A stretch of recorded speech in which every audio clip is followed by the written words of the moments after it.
Good morning. और आज हम त्रिकोणमितीय फलनों की अलग अलग चतुर्थांशों में प्रकृति और कोण के अलग अलग मानों के लिए त्रिकोणमितीय फलन के मान के बारे में पढ़ेंगे। तो यहाँ पे हमने एक इकाई त्रिज्या का वृत्त लिया हुआ है और जिसका केंद्र O निर्देशांक ज्यामिति का मूल बिंदु है। अब इस वृत्त पे हम एक बिंदु P इस प्रकार से ले रहे हैं कि P x अक्ष के साथ x डिग्री का कोण बना रहा है। तो इस तरह से AOP कोण AOP बराबर x हो जाएगा। और चूँकि रेडियन की परिभाषा से हम जानते हैं कि अगर कोई इकाई त्रिज्या का वृत्त खींचा जाए तो चाप द्वारा केंद्र पे अंतरित कोण का रेडियन में मान चाप की लंबाई के बराबर होता है। तो अगर कोण x है तो चाप भी x ही होगा।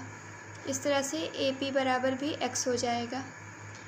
और अब हम यहाँ पे यहाँ पे हम P से पहले x अक्ष पे एक लंब खींच लेंगे, इस तरह से PM। तो OM की जो लंबाई होगी वो x अक्ष पे चली गई दूरी a के बराबर होगी और PM की लंबाई y अक्ष पे चली गई दूरी b के बराबर होगी। अब यहाँ पे हम त्रिकोणमितीय अनुपात का मान निकालेंगे। त्रिकोणमितीय अनुपात cos x बराबर जानते हैं होता है आधार बटे कर्ण। तो आधार का मान यहाँ पे हम देख रहे हैं a है और कर्ण जो है यहाँ पे 1 होगा, क्योंकि ये एक OP त्रिज्या है और ये इकाई त्रिज्या का वृत्त है। इस तरह से ये cos x जो है वो इक्वल हो गया a के। अब sin x का मान निकालेंगे। sin बराबर होता है लंब बटे कर्ण। दोबारा हम इस समकोण त्रिभुज POM में देखेंगे तो इसमें लंब b है और कर्ण 1 है, तो हो जाएगा यहाँ पे b/1। sin x बराबर b हो जाएगा। अब हम पहले चतुर्थांशी कोण के बारे में जान लें क्या होता है। तो π/2 कोण के गुणज वाले कोण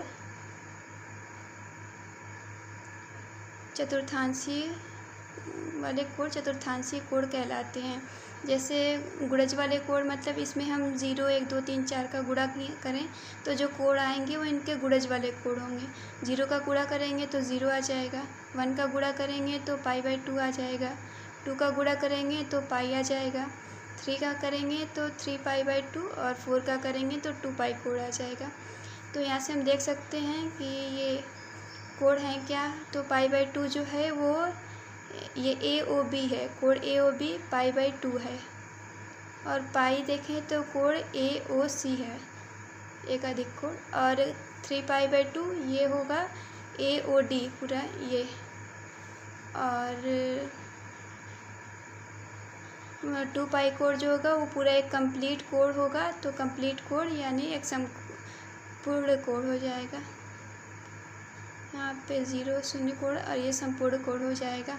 अब हम चतुर्थांशी कोणों के लिए साइन और कॉस फलनों के मान निकालेंगे। तो हम ऊपर देख लिए हैं कि cos x बराबर a हो रहा है, जहाँ a x अक्ष का मान है, और sin x बराबर b, जहाँ b जो है y अक्ष का मान है।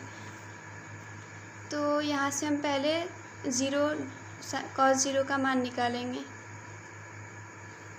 तो अगर कोई रेखा 0 अंश का कोण बना रही है तो वह x इस रेखा के साथ 0 अंश का कोण बना रही है, तो इस रेखा पे स्थित होगी। और इस बिंदु का निर्देशांक हमें पता है 1, 0 है। तो यहाँ से x अक्ष का मान 1 है, यानी a का मान जो है यहाँ पे 1 हो जाएगा। तो cos x यानी a का मान 1 हो जाएगा। अब हम cos π/2 का मान निकालते हैं। तो π/2 कोई ये इस रेखा के साथ π/2 ये रेखा कोण बना रही है, π/2 कोण ये रेखा बना रही है। और इस बिंदु पे b का मान 0 का मान 1 है और x का मान केवल देखें तो 0 है। तो 0 है तो यहाँ a का मान भी 0 हो जाएगा। अगला है cos π का मान हम देखते हैं।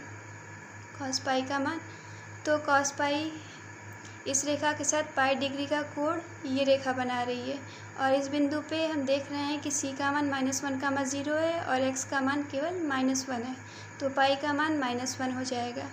और cos 3π/2 का मान देखें तो 3π/2 ये पूरा ये कोण होगा। और मतलब कि x अक्ष के साथ ये रेखा 3π/2 कोण बना रही है और इस बिंदु पे x का मान 0 है, यानी यहाँ पे a का मान 0 हो जाएगा। और cos 2π के लिए देखते हैं तो 2 पाई यानी ये पूरा टोटल कोण हो जाएगा। और तो ये रेखा यहाँ पे आ जाएगी, मतलब इस रेखा के साथ 2 पाई कोण यही रेखा बना रही है। तो और यहाँ पे x का मान 1 है यानी 2 पाई का मान 1 हो जाएगा। अब हम सेम वैसे ही लेंगे, लेकिन यहाँ पे हमको अब y का मान लेना है b के लिए। तो हम 0 डिग्री का कोण यही रेखा इस खुद से बनाएगी, तो यहाँ पे b का मान 0 है।